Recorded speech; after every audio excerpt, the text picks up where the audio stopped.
Welcome to UPSC economics audio book summary series. इस series में हम यूपीएससी के लिए सबसे इंपॉर्टेंट स्टैटिक टॉपिक्स को शॉर्ट और क्रिस्प तरीके से हाइब्रिड मॉडल में कवर करेंगे। आप इसे बाकी वीडियोस की तरह देख सकते हैं या फिर बिना देखे सिर्फ सुन सकते हैं। You are watching UPSC civil 360। Today we going to cover money and banking part 2। इस टॉपिक का समरी नोट्स के लिए हमारा टेलीग्राम चैनल ज्वाइन करें, लिंक डिस्क्रिप्शन में है। So let's dive deep into the topic. तो पिछले हिस्से में हमने मनी के कॉन्सेप्ट्स को समझा था। आज हम बैंकिंग पर फोकस करेंगे। ये वो फाइनेंशियल इंस्टीट्यूशंस हैं जो डिपॉजिट्स एक्सेप्ट करते हैं और लोन्स देते हैं और जिन्हें गवर्नमेंट ऑथराइज करती है। ये अर्थव्यवस्था की रीढ़ है ना? बिल्कुल बिल्कुल। भारत में बैंकिंग का इतिहास देखा जाए तो काफी दिलचस्प है और इसकी मौजूदा स्ट्रक्चर भी काफी लेयर्ड है। तो आज हम इसी इतिहास, बैंकों की क्लासिफिकेशन और जो प्रमुख इंस्टीट्यूशंस हैं जैसे रिजर्व बैंक ऑफ इंडिया यानी RBI, commercial banks, cooperative banks और नाबार्ड, इन पर विस्तार से चर्चा करेंगे। हाँ, और ये टॉपिक्स यूपीएससी, स्टेट पीएससी और एसएससी एस्पिरेंट्स के लिए तो बेहद महत्वपूर्ण है। जी हाँ, बिल्कुल। बैंकिंग सेक्टर से जुड़े सवाल अक्सर पूछे जाते हैं। हिस्ट्री ऑफ इंडियन बैंक्स, भारतीय बैंकों का इतिहास। चलिए तो फिर इतिहास से ही शुरू करते हैं। भारतीय बैंकिंग की शुरुआत कहाँ से हुई? ये पहला बैंक कौन सा था? देखिए, भारत में जो मॉडर्न बैंकिंग की शुरुआत है वो ब्रिटिश शासन के दौरान हुई। जो पहला बैंक था उसका नाम था बैंक ऑफ हिंदुस्तान। ये ईयर 1770 में एस्टैब्लिश हुआ था। 1770 काफी पुराना है। हाँ, काफी पुराना। हालांकि ये बैंक ज्यादा समय तक चल नहीं पाया था। अच्छा। इसके बाद वो प्रेसिडेंसी बैंक्स का जिक्र आता है। उनका क्या रोल था? हाँ, वो भारतीय बैंकिंग के डेवलपमेंट में एक इम्पॉर्टेंट स्टेज थे। 3 प्रेसिडेंसी बैंक्स थे। एक था बैंक ऑफ बंगाल जो 1809 में बना। ओके। फिर बैंक ऑफ बॉम्बे 1840 में और बैंक ऑफ मद्रास 1843 में। ये उस समय के जो मेन कमर्शियल सेंटर्स थे, कैलकाटा, बॉम्बे, मद्रास, उनकी बैंकिंग नीड्स को पूरा करते थे और गवर्नमेंट ट्रांजैक्शंस में भी इनका रोल था। और फिर इन तीनों को मिला दिया गया था ना? ये एक बड़ा स्टेप रहा होगा। जी हाँ, बहुत बड़ा कदम था। ईयर 1921 में इन तीनों प्रेसिडेंसी बैंक्स को मर्ज करके इंपीरियल बैंक ऑफ इंडिया बनाया गया। Imperial bank of India. हाँ, ये उस समय का सबसे बड़ा बैंक था और ये कुछ हद तक आप कह सकते हैं सेंट्रल बैंकिंग के फंक्शंस भी परफॉर्म करता था, जैसे गवर्नमेंट ट्रेजरी मैनेज करना, दूसरे बैंकों के लिए बैंकर का काम करना। और इंपीरियल बैंक ऑफ इंडिया ही आज का स्टेट बैंक ऑफ इंडिया है। एकदम सही, बिल्कुल। आज़ादी के बाद सरकार ने बैंकिंग सेक्टर पर कंट्रोल बढ़ाने का फैसला किया, तो उसी प्रोसेस में ईयर 1955 में इंपीरियल बैंक ऑफ इंडिया का नेशनलाइजेशन किया गया, मतलब राष्ट्रीयकरण। अच्छा, 1955 में। हाँ, और इसका नाम बदलकर स्टेट बैंक ऑफ इंडिया यानी एसबीआई रख दिया गया। इसके पीछे सोच थी कि बैंकिंग को रूरल एरियाज तक पहुंचाया जाए और इकोनॉमी के डेवलपमेंट में बैंकों की भूमिका बढ़ाई जाए। क्लासिफिकेशन ऑफ बैंक्स, बैंकों का वर्गीकरण। इतिहास तो समझ आ गया। अब ये देखते हैं कि भारत में कितने टाइप्स के बैंक्स हैं, इन्हें किन बेसिस पर क्लासिफाई किया जाता है। ये जानना एस्पिरेंट्स के लिए जरूरी है, स्ट्रक्चर समझने में मदद मिलती है। हाँ बिल्कुल। भारत में बैंकों को मेन रूप से 3 आधारों पर क्लासिफाई कर सकते हैं। फर्स्ट है ओनरशिप, मतलब मालिकाना हक किसका है। ठीक है। सेकंड है फंक्शन, यानी वो काम क्या करते हैं। और थर्ड है स्केड्यूल्स, जैसा कि आरबीआई एक्ट में दिया गया है। Okay, let's unpack this. तो पहले ओनरशिप के आधार पे क्लासिफिकेशन समझते हैं। ओनरशिप के बेसिस पर 2 मेन टाइप्स हैं। जी। एक तो हो गया पब्लिक सेक्टर बैंक्स, जिनको हम पीएसबीज भी कहते हैं।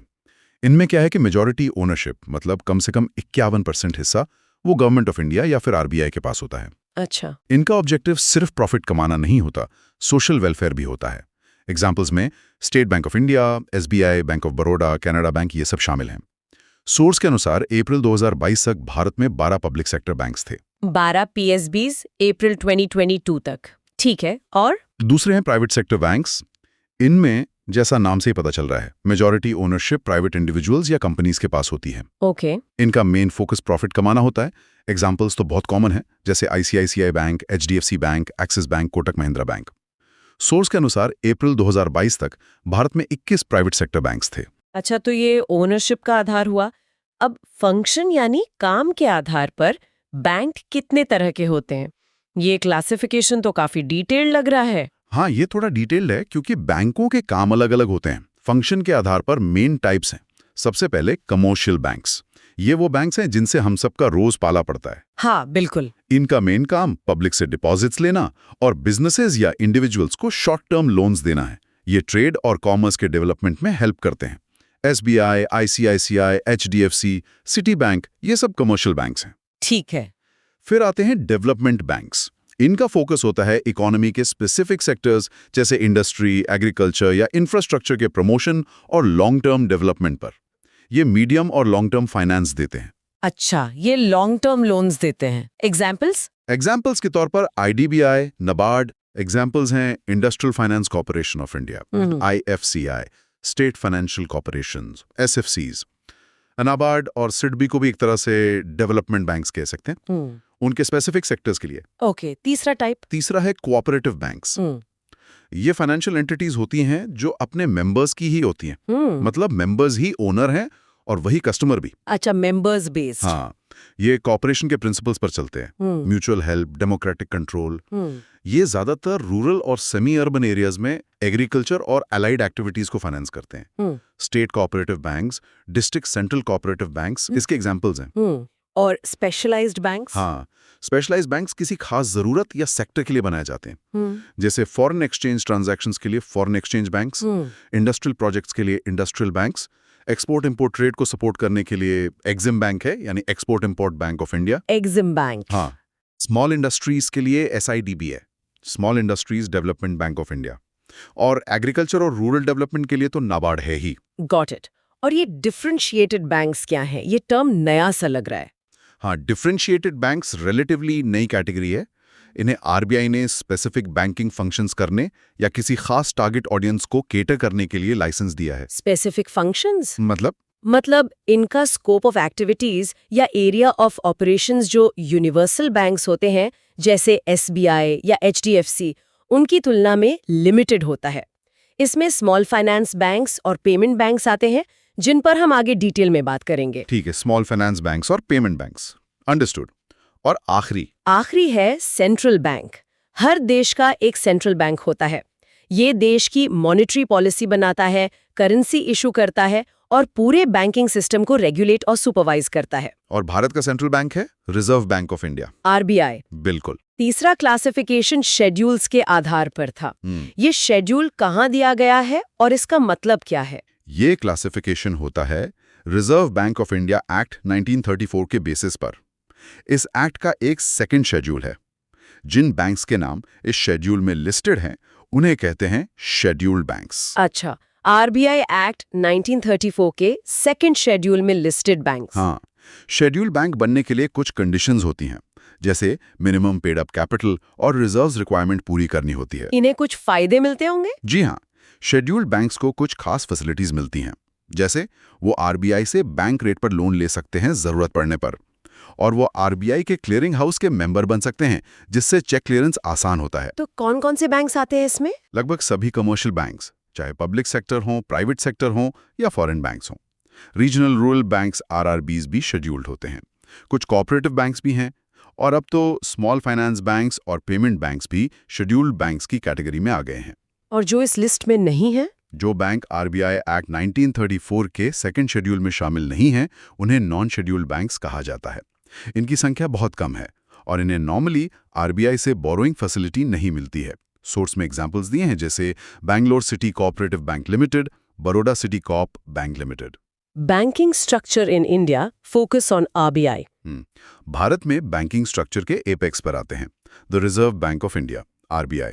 RBI की स्थापना और इसकी भूमिका के बारे में बताइए। RBI, जैसा हमने कहा, भारत का सेंट्रल बैंक है। ये पूरे फाइनेंशियल सिस्टम का रेगुलेटर है। इसकी स्थापना हुई थी अप्रैल 1, 1935 को। अप्रैल 1, 1935। हाँ, reserve Bank of India act 1934 के प्रोविजंस के तहत। इंटरेस्टिंगली, जब ये शुरू हुआ था तब ये एक प्राइवेट शेयर होल्डर्स बैंक था। अच्छा, प्राइवेट था पहले। इसका नेशनलाइजेशन कब हुआ और इसे लेंडर ऑफ लास्ट रिजॉर्ट क्यों कहते हैं, ये समझना इंपॉर्टेंट है। इसका नेशनलाइजेशन हुआ जनवरी 1, 1949 को। ओके, 1949। हाँ, आज़ादी के बाद, जिसके बाद ये पूरी तरह गवर्नमेंट ऑफ इंडिया के ओनरशिप में आ गया। और लेंडर ऑफ लास्ट रिजॉर्ट यानी अंतिम ऋणदाता, इसे इसलिए कहते हैं क्योंकि जब कोई कमर्शियल बैंक फाइनेंशियल डिफिकल्टी में होता है और उसे कहीं और से फंड नहीं मिल पाता, मतलब लिक्विडिटी क्राइसिस में। हाँ, लिक्विडिटी क्राइसिस में, तब आरबीआई उसकी मदद के लिए आगे आता है और उसे लोन देता है ताकि बैंकिंग सिस्टम में स्टेबिलिटी बनी रहे और लोगों का भरोसा न टूटे। ये तो बहुत इंपॉर्टेंट फंक्शन है। बहुत इंपॉर्टेंट। हाँ। एक और फैक्ट, आरबीआई का हेडक्वार्टर शुरू में कलकत्ता में था, जिसे ईयर 1937 में परमानेंटली मुंबई मूव कर दिया गया था। अच्छा, कलकत्ता से मुंबई। आरबीआई के पहले गवर्नर कौन थे? और इसका डे टू डे एडमिनिस्ट्रेशन कैसे चलता है? आरबीआई के जो फर्स्ट गवर्नर थे वो थे sir Osborne Smith. Sir Osborne Smith. हाँ, और जहां तक एडमिनिस्ट्रेशन की बात है, आरबीआई के अफेयर्स को एक central board of directors govern करता है। इन डायरेक्टर्स को गवर्नमेंट ऑफ इंडिया अपॉइंट करती है। Day to day management governor देखते हैं और उनकी हेल्प के लिए मैक्सिमम 4 डिप्टी गवर्नर्स होते हैं। ठीक है, अब आते हैं सबसे जरूरी हिस्से पर, आरबीआई के मुख्य फंक्शंस क्या हैं? यूपीएससी पॉइंट ऑफ व्यू से ये बहुत ही क्रूशियल है। हाँ, आरबीआई के फंक्शंस बहुत वाइड हैं, पर मेन फंक्शंस की बात करें तो number 1, issue of currency. Bharat में करेंसी नोट्स इशू करने का सोल राइट आरबीआई के पास है, सिर्फ ₹1 का नोट छोड़कर, जिसे मिनिस्ट्री ऑफ फाइनेंस इशू करती है, लेकिन सर्कुलेट आरबीआई करता है। अच्छा, ₹1 का नोट फाइनेंस मिनिस्ट्री, इंटरेस्टिंग। हाँ, आरबीआई इकोनॉमी में जरूरत के हिसाब से करेंसी की सप्लाई मैनेज करता है, पुराने गंदे नोट चलन से हटाता है और फेक करेंसी रोकना भी इसकी जिम्मेदारी है। राइट, दूसरा function. Second, monetary authority. RBI देश की मॉनेटरी पॉलिसी बनाता है और उसे इम्प्लीमेंट करता है। इसका मेन ऑब्जेक्टिव होता है प्राइस स्टेबिलिटी बनाए रखना, मतलब महंगाई को कंट्रोल में रखना, और साथ ही इकोनॉमिक ग्रोथ के ऑब्जेक्टिव को भी ध्यान में रखना। इसके लिए वो रिपो रेट, सीआरआर, एसएलआर जैसे टूल्स यूज करते हैं। बिल्कुल, इन्हीं टूल से वो इकोनॉमी में मनी सप्लाई और क्रेडिट को रेगुलेट करते हैं। तीसरा function. Third, lender of last resort. ये हमने अभी डिस्कस किया। जी। संकट के समय बैंकों को फाइनेंशियल सपोर्ट देना। Fourth, banker to the government. RBI central और स्टेट गवर्नमेंट्स के लिए बैंकर का काम करता है, उनके डिपॉजिट्स रखता है, उनकी तरफ से पेमेंट्स करता है, उन्हें शॉर्ट टर्म लोन्स देता है, जिसे ways and means advances WMA कहते हैं, और गवर्नमेंट के पब्लिक डेट को भी मैनेज करता है। सरकार का बैंकर। ठीक है। Fifth, bankers bank and supervisor. RBI सभी शेड्यूल्ड बैंक्स के अकाउंट्स मेंटेन करता है, उनके कैश रिजर्व्स का कस्टोडियन होता है, बैंकों के बीच ट्रांजैक्शन सेटल करने के लिए क्लियरिंग हाउस फैसिलिटी देता है, और सबसे इंपॉर्टेंट, ये पूरे बैंकिंग और फाइनेंशियल सिस्टम को रेगुलेट और सुपरवाइज करता है। सुपरविजन भी। मतलब बैंकों पर नजर रखता है। हाँ, ताकि सिस्टम स्टेबल रहे, डिपॉजिटर्स का इंटरेस्ट प्रोटेक्ट हो और बैंकिंग प्रैक्टिसेस साउंड रहें। छठा function, sixth, manager of foreign exchange. RBI देश के फॉरेन एक्सचेंज रिजर्व्स का कस्टोडियन है।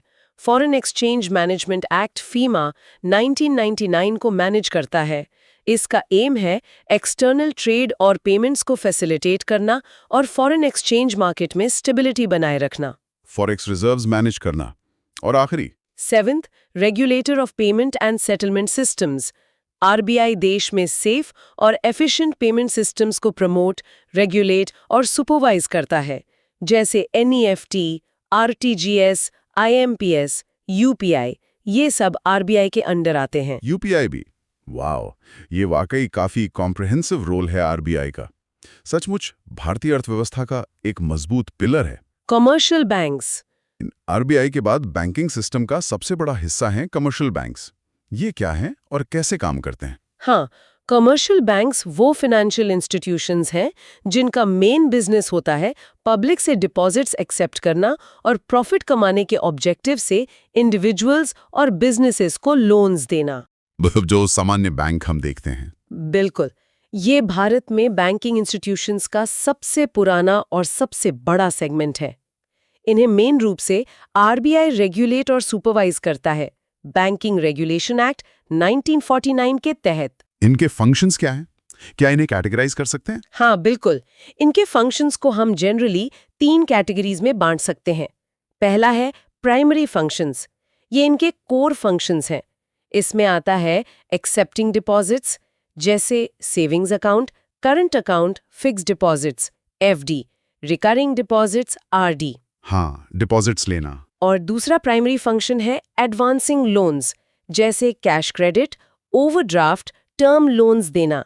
क्रेडिट क्रिएशन मतलब साख निर्माण भी इनका एक बहुत महत्वपूर्ण प्राइमरी फंक्शन है। ठीक है, और सेकेंडरी फंक्शंस? सेकेंडरी फंक्शंस को हम दो पार्ट्स में देख सकते हैं, एजेंसी फंक्शंस और जनरल यूटिलिटी फंक्शंस।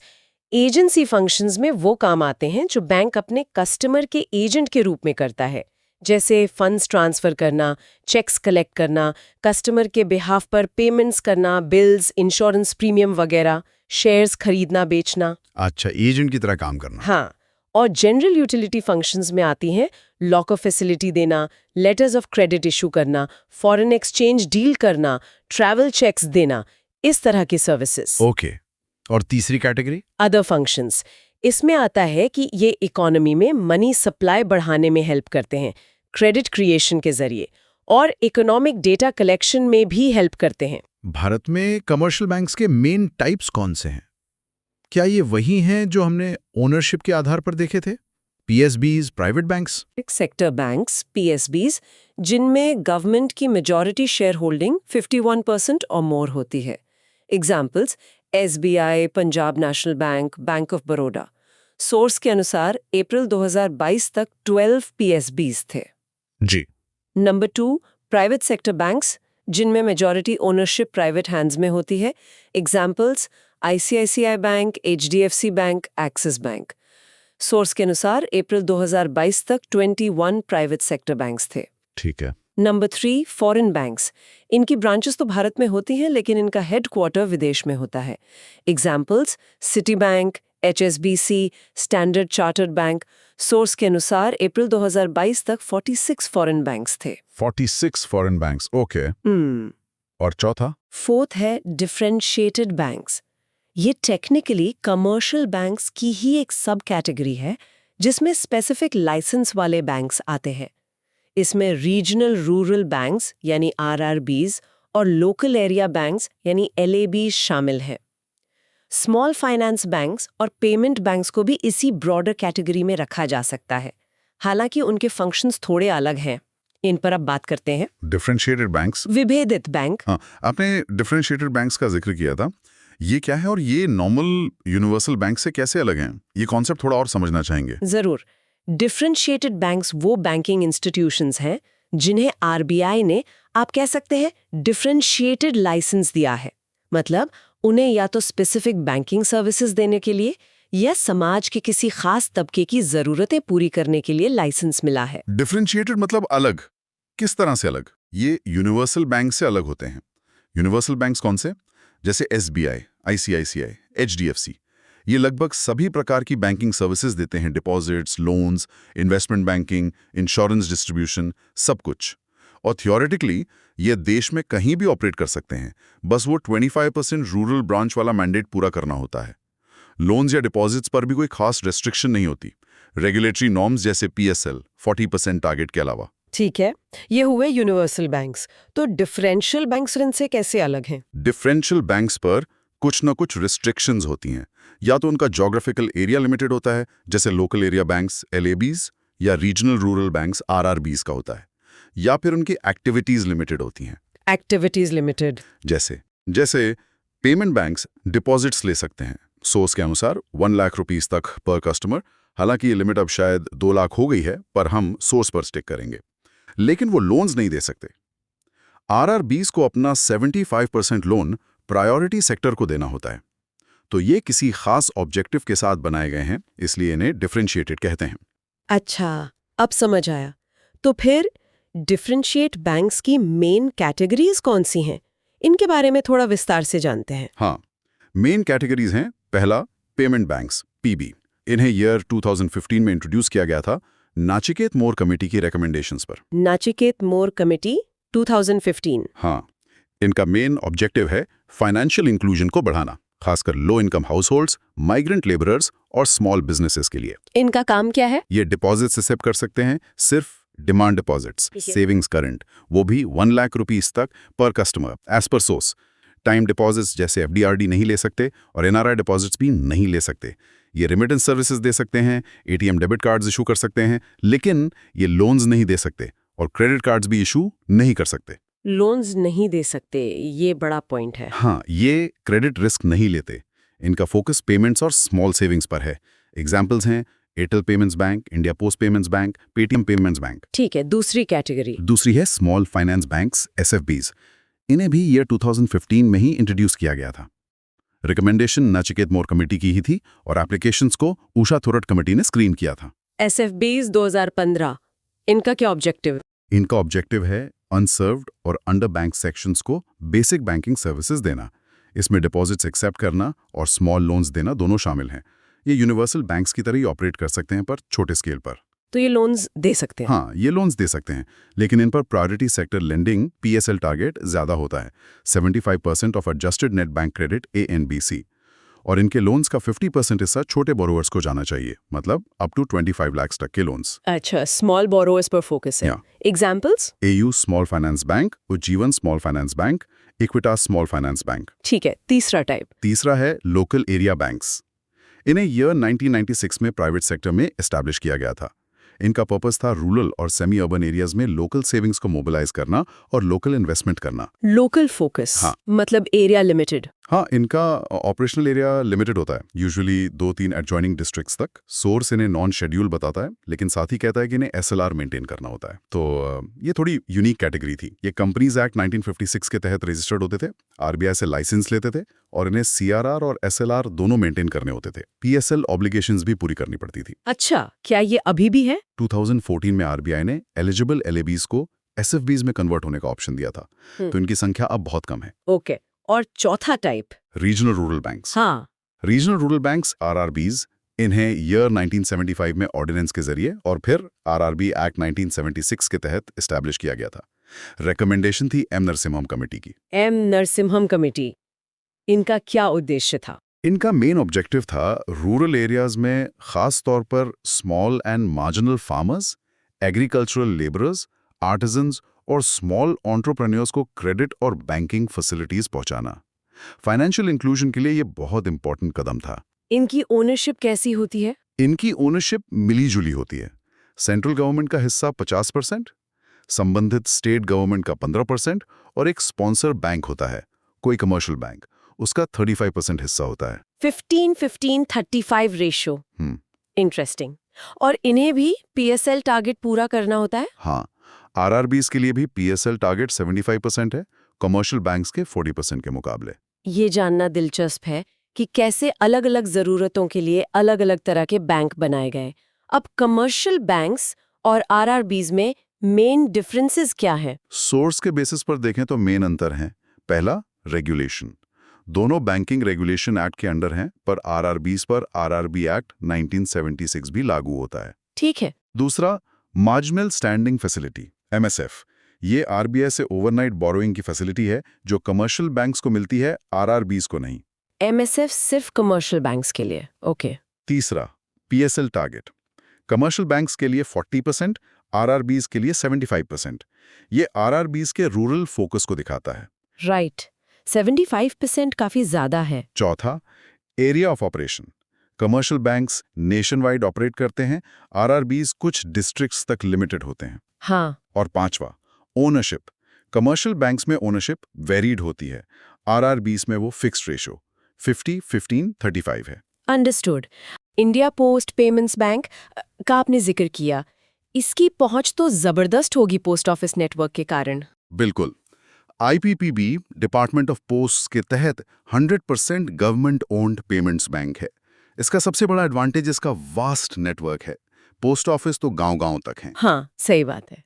तो ये दूर दराज के इलाकों तक बैंकिंग सर्विसेज पहुंचाने में सक्षम है, खासकर डोर स्टेप बैंकिंग के जरिए। ये बेसिक सेविंग्स अकाउंट देता है, जीरो बैलेंस ऑप्शन के साथ, रेमिटेंस, बिल पेमेंट्स और DBT सब्सिडीज रिसीव करने की फैसिलिटी देता है। इसने फाइनेंशियल लिटरेसी बढ़ाने में भी इंपॉर्टेंट रोल निभाया है। सोर्स बताता है कि जनवरी 2022 तक इसने 5 करोड़ कस्टमर्स क्रॉस कर लिए थे। कोऑपरेटिव बैंक्स, सहकारी बैंक। चलिए अब कोऑपरेटिव बैंक्स की बात करते हैं। ये कमर्शियल बैंक से कैसे अलग है और इनका स्ट्रक्चर कैसा होता है? कोऑपरेटिव बैंक्स वो फाइनेंशियल इंस्टीट्यूशंस हैं जो कोऑपरेटिव सोसाइटीज एक्ट 1912 या संबंधित स्टेट कोऑपरेटिव सोसाइटीज एक्ट के तहत रजिस्टर्ड होते हैं और बैंकिंग बिजनेस करते हैं। कोऑपरेटिव सोसाइटीज एक्ट के तहत। हाँ, इनका फंडामेंटल प्रिंसिपल कोऑपरेशन और म्यूचुअल बेनिफिट होता है। ये प्रॉफिट मैक्सिमाइजेशन के लिए काम नहीं करते, बल्कि no profit no loss basis पर चलते हैं। ये अपने मेंबर्स द्वारा ही ओन्ड और कंट्रोल्ड होते हैं, one member one vote principle के आधार पर। वन मेंबर वन वोट, ये तो डेमोक्रेटिक हुआ। बिल्कुल। कमर्शियल बैंक्स में वोटिंग पावर शेयर होल्डिंग के हिसाब से होती है। यहाँ हर मेंबर की वोट वैल्यू बराबर होती है। इनका रेगुलेशन कैसे होता है? क्या इन पर भी आरबीआई का कंट्रोल है? हाँ, कोऑपरेटिव बैंक्स पर ड्यूअल रेगुलेशन लागू होता है। ये एक कॉम्प्लेक्स इशू है। ड्यूअल रेगुलेशन मतलब इन पर दो अथॉरिटीज का कंट्रोल होता है। बैंकिंग रिलेटेड एक्टिविटीज जैसे लाइसेंस देना, सीआरआर एसएलआर नॉर्म सेट करना, इंटरेस्ट रेट्स रेगुलेट करना, ये सब बैंकिंग रेगुलेशन एक्ट 1949 जैसा कि कोऑपरेटिव सोसाइटीज पर लागू होता है, और banking laws application to cooperative societies act 1965 के तहत आरबीआई देखती है। ओके, बैंकिंग फंक्शंस आरबीआई के अंडर। हाँ, लेकिन मैनेजमेंट, इनकॉर्पोरेशन, इलेक्शन, ऑडिटिंग जैसे aspects state registrar of cooperative societies देखता है, अगर वो स्टेट लेवल कोऑप बैंक है, या central registrar of cooperative societies देखता है, अगर वो मल्टी स्टेट कोऑप बैंक है। अच्छा, आरबीआई और रजिस्ट्रार दोनों का कंट्रोल। जी, और नाबार्ड भी रूरल कोऑपरेटिव बैंक्स जैसे state cooperative banks, district central cooperative banks के सुपरविजन और रीफाइनेंसिंग में इंपॉर्टेंट रोल निभाता है। तो कॉमर्शियल बैंक्स और कोऑपरेटिव बैंक्स में मेन अंतर क्या हुए? सोर्स के बेसिस पर बताएं। सोर्स के अनुसार मेन अंतर है। पहला, रेगुलेशन।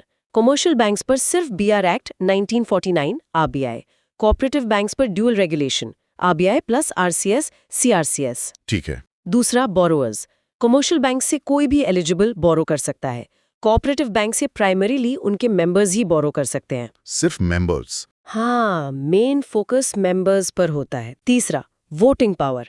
कमर्शियल बैंक्स में 1 शेयर 1 वोट, कोऑपरेटिव बैंक्स में 1 member 1 vote. Democratic versus plutocratic? हाँ, कह सकते हैं। चौथा, मोटो। कमर्शियल बैंक्स का प्रॉफिट मेकिंग, कोऑपरेटिव बैंक्स का mutual help, no profit no loss basis. जी। पांचवा, पीएसएल नॉर्म्स। कमर्शियल बैंक्स पर 40%, सोर्स टेबल के अनुसार कोऑपरेटिव बैंक्स पर एप्लीकेबल नहीं। यहाँ थोड़ा न्यूएंस है। अर्बन कोऑपरेटिव बैंक्स यूसीबीज के लिए पीएसएल टारगेट्स होते हैं, पर शायद सोर्स इन्हें जनरल कोऑप्स या रूरल कोऑप्स के संदर्भ में कह रहा है। ओके। और छठा, एग्जिस्टेंस। सोर्स कहता है कमर्शियल बैंक्स ऑल इंडिया है, जबकि कोऑपरेटिव बैंक्स लिमिटेड स्टेट्स जैसे गुजरात, महाराष्ट्र में ज्यादा है। हालांकि ये अब काफी फैल चुके हैं, पर सोर्स के अनुसार लिमिटेड बताया गया है। हाँ, सोर्स ये कहता है। हाल ही में बैंकिंग रेगुलेशन अमेंडमेंट एक्ट 2020 आया था। जी। इसका कोऑपरेटिव बैंक्स पर क्या प्रभाव पड़ा, ये जानना जरूरी है। हाँ, ये अमेंडमेंट काफी सिग्निफिकेंट था, खासकर अर्बन कोऑपरेटिव बैंक्स, यूसीबीज और मल्टी स्टेट कोऑप बैंक्स के संदर्भ में। पीएमसी बैंक क्राइसिस के बाद ये जरूरत महसूस की गई थी। अच्छा, पीएमसी बैंक के बाद? जी। इस अमेंडमेंट ने इन बैंकों को आरबीआई के सुपरविजन में और इफेक्टिव तरीके से ला दिया है। इसका मेन एम था गवर्नेंस सुधारना, डिपॉजिटर्स के इंटरेस्ट्स को प्रोटेक्ट करना और फाइनेंशियली वीक कोऑप बैंक्स को रिजॉल्व करने के लिए आरबीआई को ज्यादा पावर्स देना। तो क्या बदलाव हुए? Old versus new framework? Source के अनुसार मुख्य बदलाव: पहला, applicability of BR act. Amendment से बीआर एक्ट के प्रोविजंस यूसीबीज और मल्टी स्टेट कोऑप बैंक्स पर ज्यादा कॉम्प्रहेंसिवली लागू हो गए हैं। आरबीआई की रेगुलेटरी पावर्स इन पर बढ़ गई हैं। Primary agricultural credit societies PACS अभी भी इसके दायरे से काफी हद तक बाहर हैं। ओके, आरबीआई का कंट्रोल बढ़ा। दूसरा, रिकंस्ट्रक्शन अमेलगमेशन।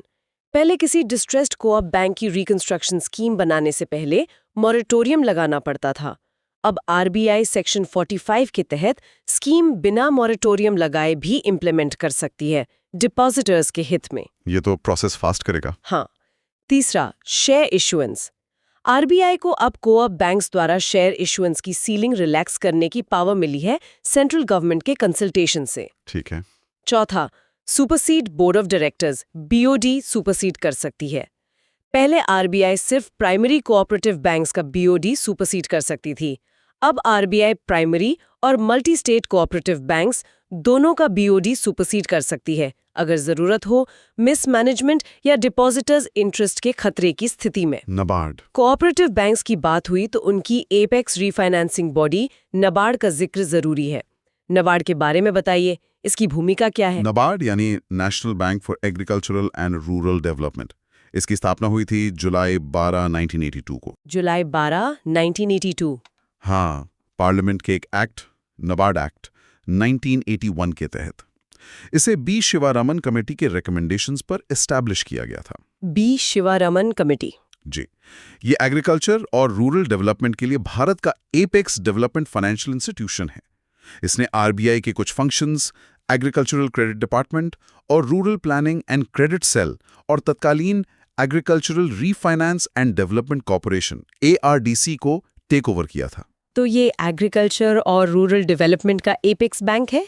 इसे कौन गवर्न करता है और इसके मेन फंक्शंस क्या हैं? नाबार्ड के अफेयर्स को एक बोर्ड ऑफ डायरेक्टर्स गवर्न करते हैं, जिन्हें गवर्नमेंट ऑफ इंडिया अपॉइंट करती है।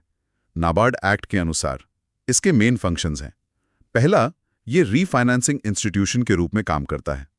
मतलब जो institutions agriculture, small scale industries, cottage and village industries, handicrafts और दूसरी रूरल एक्टिविटीज के लिए क्रेडिट देते हैं, जैसे commercial banks, RRBs, cooperative banks, NABARD उन्हें रीफाइनेंस करता है।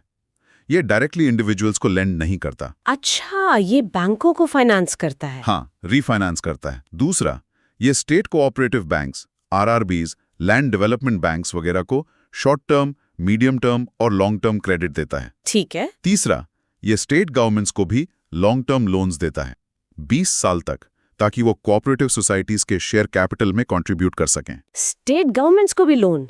इंटरेस्टिंग। हाँ। चौथा, ये रूरल डेवलपमेंट से जुड़ी अलग अलग institutions, government agencies, banks, NGOs की एक्टिविटीज को कोऑर्डिनेट करता है। Coordination role. पांचवा, ये RRBs और cooperative banks, primary cooperative societies को छोड़कर का इंस्पेक्शन और सुपरविजन भी करता है। सुपरविजन भी RBI के अलावा। हाँ, इनके स्पेसिफिक कॉन्टेक्स्ट में। छठा, ये एग्रीकल्चर और रूरल डेवलपमेंट में रिसर्च को प्रमोट करने के लिए research and development fund maintain करता है। काफी वाइड रेंज ऑफ फंक्शंस है नाबार्ड के। नाबार्ड अमेंडमेंट एक्ट 2017 के मेन प्रोविजंस क्या थे? इससे नाबार्ड पर क्या असर पड़ा? हाँ, 2017 में अमेंडमेंट हुआ था। इसके कुछ इंपॉर्टेंट प्रोविजंस थे। पहला, इंक्रीज इन कैपिटल।